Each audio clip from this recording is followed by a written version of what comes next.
Sa kabilang dako, sa gitna ng payapang ilog, ay kasalukuyan pa ring nagtatagisan ng kakayanan si Simon at si Tandang Tasyo.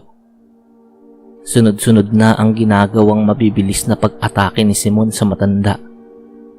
Si Tandang Tasyo naman ay hindi pa rin bumibitaw ng kahit anong pag-opensa. Ang prioridad pa rin nito ay ang maprotektahan si Lola Chedeng. Bagaman hindi na ginagamit ni Tandang Tasyo ang aparisyong gawa sa tubig, ay napakalakas naman ng kabal nito. Hindi bumabao ng kutsilyong gamit ni Simon sa kahit anong parte ng kanyang katawan na tinatamaan noon. Laking pagtataka na ni Simon dahil kahit sunod-sunod na ang ginagawang pag-atake niya sa matanda, ay hindi pa rin yun kakikitaan ng pagkahapo. Ganito ba talaga ang kakayanan ng ikatlo sa pinakamalakas na antingero noong araw?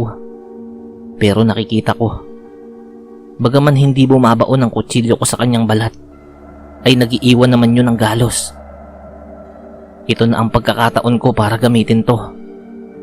Sambit ni Simon sa sarili, sabay labas ng maliit na botelyang naglalaman ng itim na likido.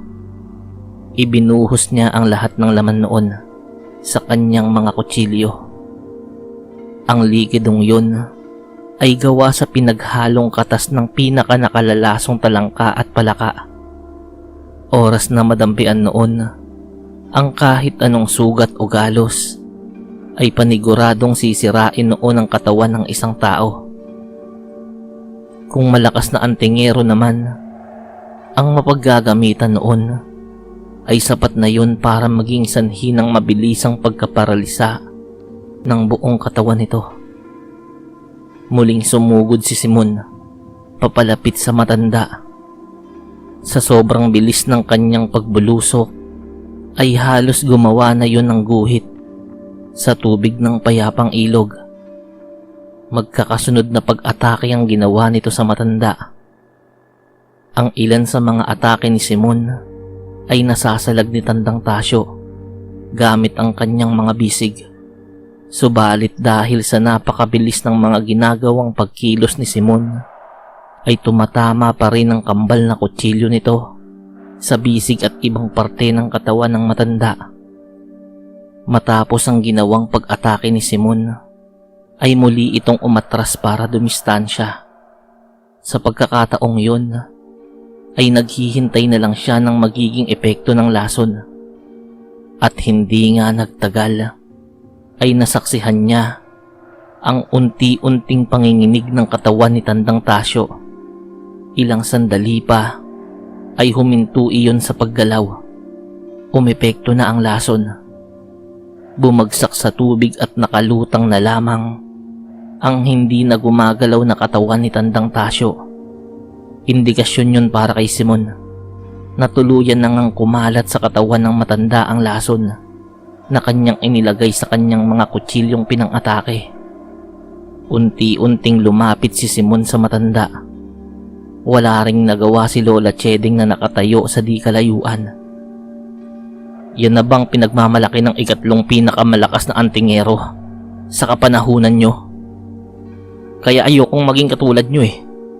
Hindi nyo kayang pumaslang ng tao at doon kayo mahina. Iyon lamang ang naisambit ni Simon. Iniumang niya ang kanyang kutsilyo para itarak sa dibdib ng matanda. Nang biglang ngumiti ang nakahandusay na si Tandang Tasyo, kasabay noon ang pagbabagong anyo noon mula sa bulto ng tao hanggang maging tubig na humalo sa payapang ilog. Agad na patingin si Simon sa kinatatayuan ni Lola Chedeng. Wala na yung hawak na itak. Si Lola Chedeng na lang ang aatakihin niya. Subalit bago niya pa man gawin ang susunod na pagkilos, ay sumulpot sa kanyang harapan si Tandang Tasyo. Hawak-hawak noon ang itak na kaninang hawak ni Lola Chedeng. Iwinasiwas iyon ng matanda sa harap ni Simon. Agad namang napaatras si Simon. Subalit nahagip siya ng talim ng itak na ginamit ni Tandang Tasyo. Nagdulot yun ng hindi kalalimang sugat sa kanyang sikmura. Lingid sa kaalaman ni Simon na ang mga patak ng lasong tumatama sa balat ni Tangdang Tasyo ay mainam nitong naipon gamit ang tubig. Sa tulong ng kakayanan ng kanyang mutya ay nagawa ni Tandang Tasyo na ibalot yun sa talim ng itak ni Lola Cheding na kanyang ginamit. Sa pagkakataong yun ay galit na si Simon. Hindi niya akalaing malalansi siya ng matanda. Inilagay niya na ang lahat ng kanyang enerhiya sa kanyang kutsilyo at sa paa. Nais niya nang tapusin ang laban sa isang napakabilis at malakas na pag-atake. Subalit unti-unti niyang napagtanto ang pamamanhid ng kanyang buong katawan. Hindi na siya makagalaw sa kanyang kinatatayuan. Wala siyang ibang magawa kundi ang panoorin ng unti-unting paglapit sa kanya ni Tandang Tasyo. Yan na ba ang pinagmamalaki ng kasalukuyang pinakamalakas na antingero sa panahong ito? Bata, may gusto lang akong ipaalam sa'yo. Kaming pinakamalalakas na antingero noong araw ay hindi umaasa at gumagamit ng lason sa isang labanan. Karuwagan yun. Pangalawa, ako ang ikatlo sa pinakamalakas na antingero noong araw. Pero wag na wag mong iisiping magkakapareho kami ng ugali ng mga kaibigan ko. Dahil kung si Kulas na pinakamalakas na antingero noong araw ay hindi kumikitil ng buhay ng tao, ay ibahin mo ako at ang isa ko pang kaibigang si Bosyo, ang ikalawa sa pinakamalakas noong araw. Kayang-kaya kong kitli ng buhay mo sa anumang kapamaraan ang gusto ko. Iyon lamang ang naisambit ni Tandang Tasyo. Inilagay nito ang lahat ng kanyang enerhiya at kabal na ibinibigay ng mutya ng buwaya sa kanyang kamao. Buong lakas niyang sinuntok sa dibdib si Simon na naging dahilan ng pagtalsik noon sa pangpang ng ilog. Tumama rin yun sa ilang mga katawan ng puno bago humandusay sa lupa ang wala ng buhay na katawan noon. Sa sobrang lakas ng pag-ataking yun ay hindi na nagawang malaman ni Simon ang kanyang sariling kamatayan.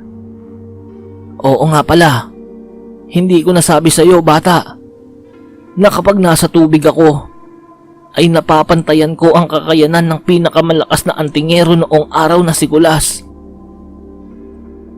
Sa isa pang parte ng lugar na yun, seryosong minamasdan ni Gobernador ang labanan sa pagitan ng kanyang mga tauhan laban sa mga mangangasong pinamumunuan ni Burnok at mga sundalong sumasailalim kay Pilo. Alam ng Gobernador na pumanaw na ang kambal na antingero na nasa kanilang panig. Ganon din ang mangkukulam na si Apo Trinang. Hindi niya na rin nararamdaman ang enerhiya ni Simon at ng Berdugo. Pero pagiging kampante at mahinahon pa rin ang mababanaag sa mukha nito. Batid nitong hindi lamang lakas at kapangyarihan ang kailangan para manalo sa labanang yon. Mas nakahihigit pa rin ang impluwensya at puwersang pinanghahawakan, ang lakas na kayang ibigay ng militar. Unti-unting nagkaluskusan ng mga dahon sa kasukalan. Binasag ng tunog ng mga yabag ng paa ang kasalukuyang nangyayaring labanan. Lahat ay napahinto.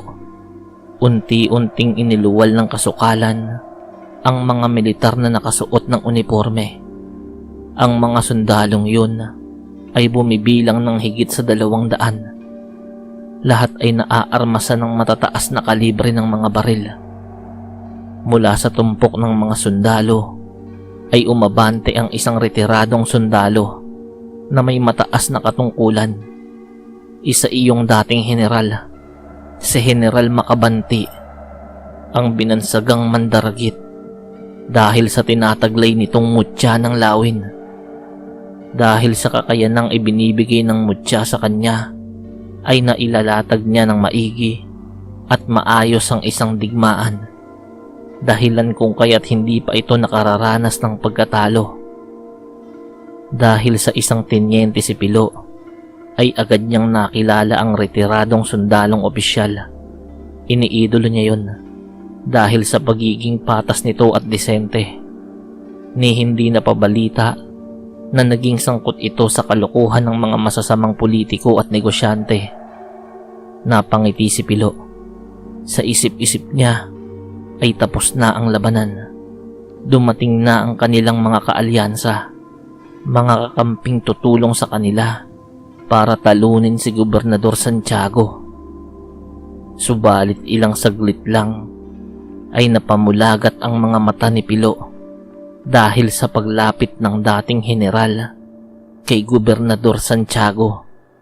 Sumaludo pa yun sa gobernador at nagbigay galang sa pamamagitan ng pagyuko.